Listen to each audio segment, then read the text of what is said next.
email? What does it mean? Communication is the imparting or exchanging of information or news. The single biggest problem in communication is the illusion that it has taken place. Conversation is the oral exchange of sentiments, observations, opinions, or ideas. Forbes Books Radio presents The Conversation with Clinton M. Padgett. Welcome back to part two of my discussion with Sivaram Trikutam, Vice President of the Wi-Fi line at Infineon Technologies. We pick up our conversation with Sivaram discussing a time in his career where things didn't go as planned and how he was able to overcome that setback. This is going back about 10 years, right? We embarked on a new product in a completely new technology domain. The market for that was growing rapidly.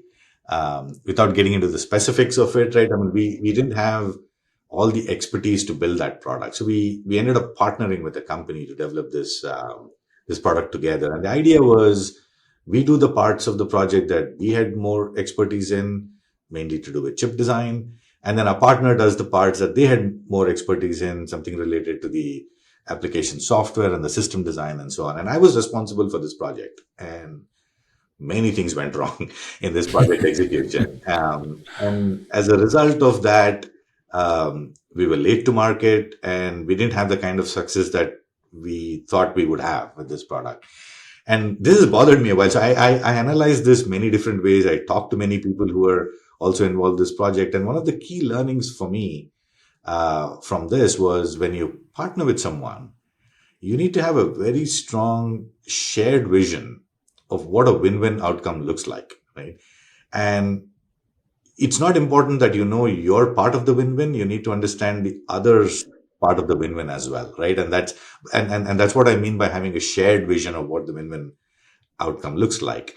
And it's also important to clearly agree on the mechanisms and the processes that you're going to follow to achieve that shared vision. And many times, I mean, at least in that particular instance, I feel we jumped into execution without spending enough time or effort in getting to that shared vision. So we were probably drawing something in our minds that looked like a cat, and the other team was probably drawing something in their mind and it looked like a leopard. We thought they're both similar, but they are not the same, that kind of thing. And that was my learning from that experience. So working with different companies, partnership is always difficult, of course. Do you find when you work across the globe, is there also language barriers that come into play where something means you think it's clear? I'll give you an example. I was working in Japan on a project and having a conversation with somebody, and they were looking at me eye to eye. And as I was talking, they were nodding, going, hi, hi, hi, which I thought meant, okay, I agree. But I found out later, it just means I hear you speaking words and I understand those words. It does not mean that I agree with you.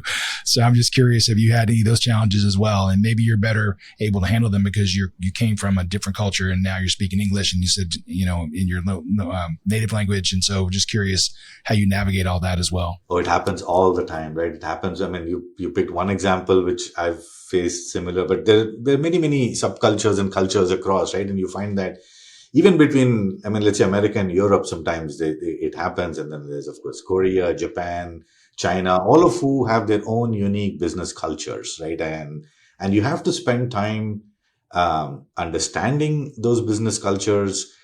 You have to spend time ingraining it, right? And it doesn't happen with one or two conversations. You have to go spend time in these countries. If you're running a global business, you have to meet with people. You have to meet with people outside of the work context as well. You need to have a few beers with people and get to know how those cultures work and so on. So all that is important for you to calibrate your language and to read.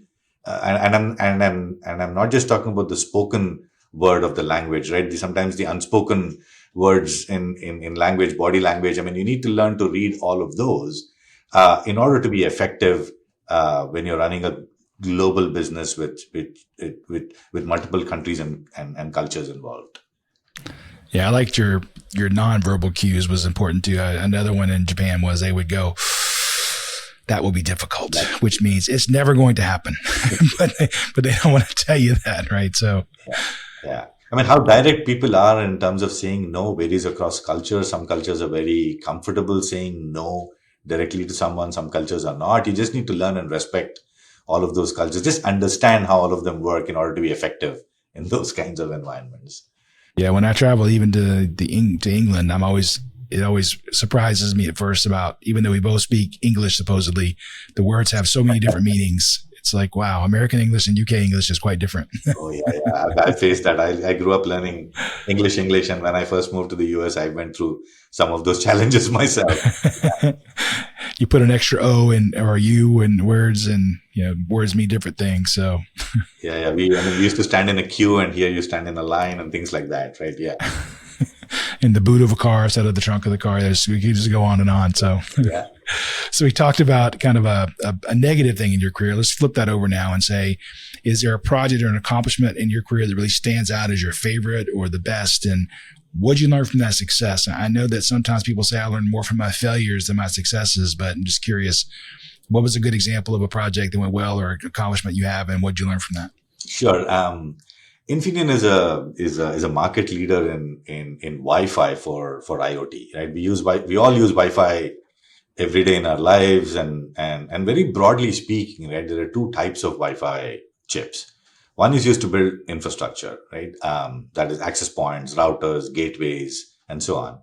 And the other type is used to build things that connect to the infrastructure, things like your cameras, your smart watches, thermostats, washing machines, door locks, and so on, right? And when Wi-Fi started getting used in cars about 10 years ago, it was an interesting new application in the sense that so the Wi-Fi is in the infotainment system, right? The thing that shows you maps and so on and so forth. And in this context, it has dual roles, right? On the one hand, things like smartphones and laptops connect to it, so it looks like an infrastructure. On the other hand, the car also behaves like a thing, where the car itself connects over Wi-Fi to your home access point or other access points to download new software and so on.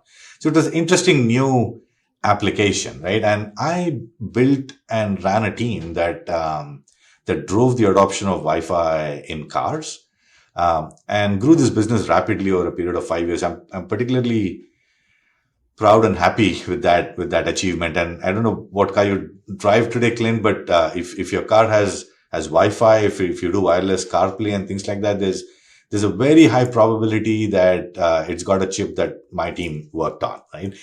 So that was a very interesting journey for me. And what I learned from that was, and we didn't have like a big team for that.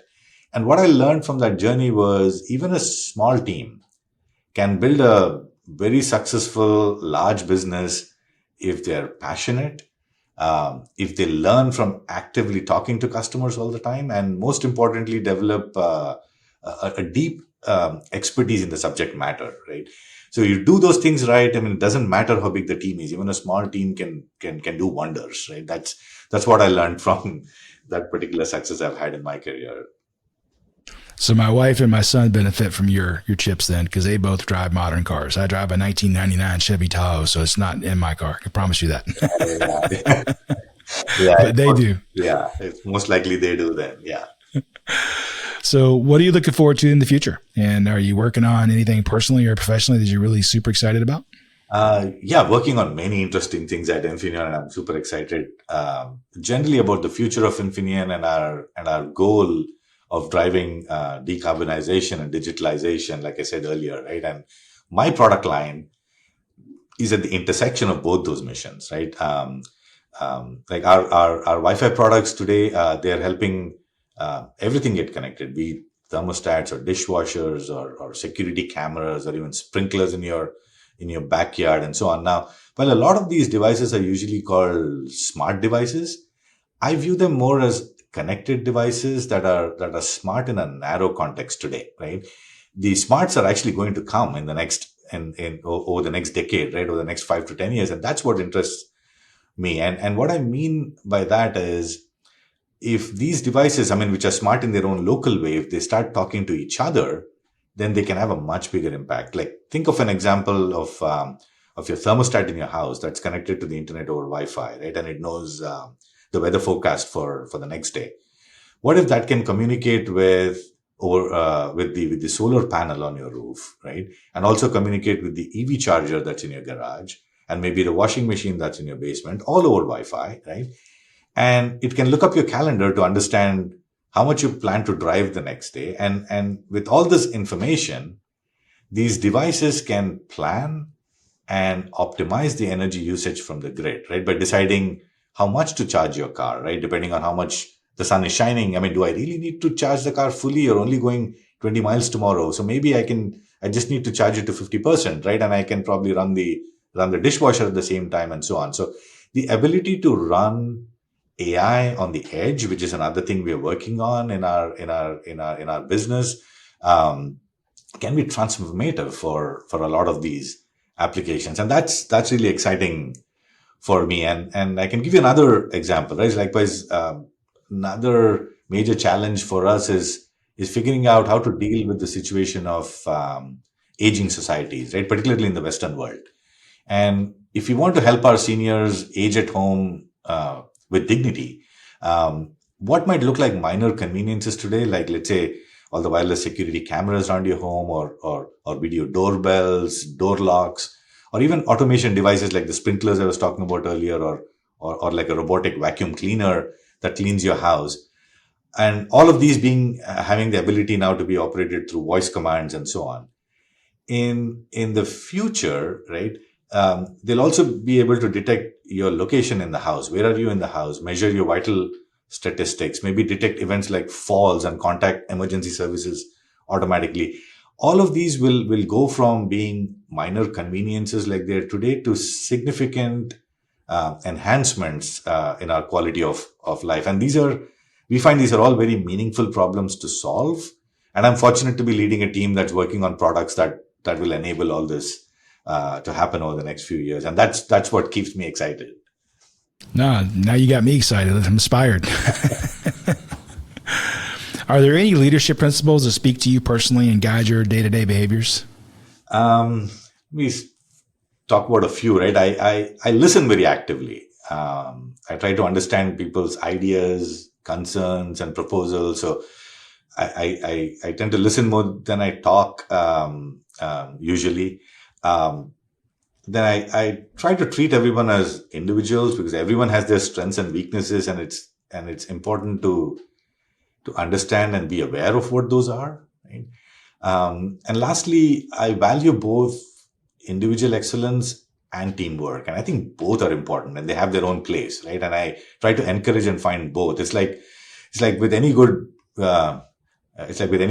basketball team, right? There are nights where one player shoots 20 points in a quarter and just pushes the team forward. And there are other nights where the team collectively scores 30 points in a quarter. And both of those are important in a team. And I try to find that, encourage both of those. So these are some of the things I do on a regular basis in terms of leading my team. I do like what you said about listening more than you talk, because I've read and agree with the fact that if you're talking, you're not learning. You only learn from listening. So I think you sound like you're learning a lot from your team and your surroundings, which is why you've been successful. I hope so, and I hope to continue that. Yeah. What's the best piece of advice you've ever been given? So one of my managers very early on in my career, right, he once said, I should only present 20% of what I know when I'm making a presentation, right? And I didn't quite understand that in the beginning. And then I realized the way to think about that was, if I had to present on a topic, right, I needed to know 5 times as much as I want to present, right? It just speaks to the importance of preparation, speaks to the importance of having subject matter knowledge, right? And that's how I understood his advice to me when he said you should only present 20% of what you know when making a presentation. If that's only one bullet, we're in trouble. Exactly, right? You might need to learn a little something else. Okay, I like that. When somebody asks the first question, it's like, sorry, I don't know, right? That's what What's the best book or article you've read recently, and what was the key takeaway? I was reading many articles about Charlie Munger the last couple of days after he passed away earlier this week. He was a great communicator, and he had very simple messages with a lifetime of wisdom and experience behind it. And he was also a very voracious reader. And he once said, I may not get the exact quote right, but something to the effect of, we don't get very far in life based on what we know. And we only advance in life by what you're going to learn. And I found that very powerful, because my takeaway from that was lifelong learning is important. And and no matter how experienced you are, right, no matter how much you think you know, you need to be learning all the time. And I think we need to keep reminding ourselves of that all the time, right? That learning is basically a lifelong pursuit. So that's something that stuck in my head when I was reading all these articles recently about his life. Yeah. For those who don't know, Charlie Munger was the kind of right-hand person of Warren Buffett at Berkshire Hathaway, and just a long career of success between those two guys of growing Berkshire Hathaway to what it is. And I think that's a trait that also Warren Buffett has, which is he reads a lot. So voracious readers, which is good. They've been very successful at it. So that's a good article and good takeaway. Yeah. Well, Sivaram, this has been great. I really enjoyed having you on the conversation today. Thanks so much for being here. Likewise, Quinn. Thanks for having me here. I enjoyed having the conversation with you as well. Thanks for listening to The Conversation. To find out more about Clint, go to clintonmpaget.com and pick up Clint's book, How Teams Triumph, Managing by Commitment, at Amazon. The Conversation with Clinton M. Paget is a production of Forbes Books.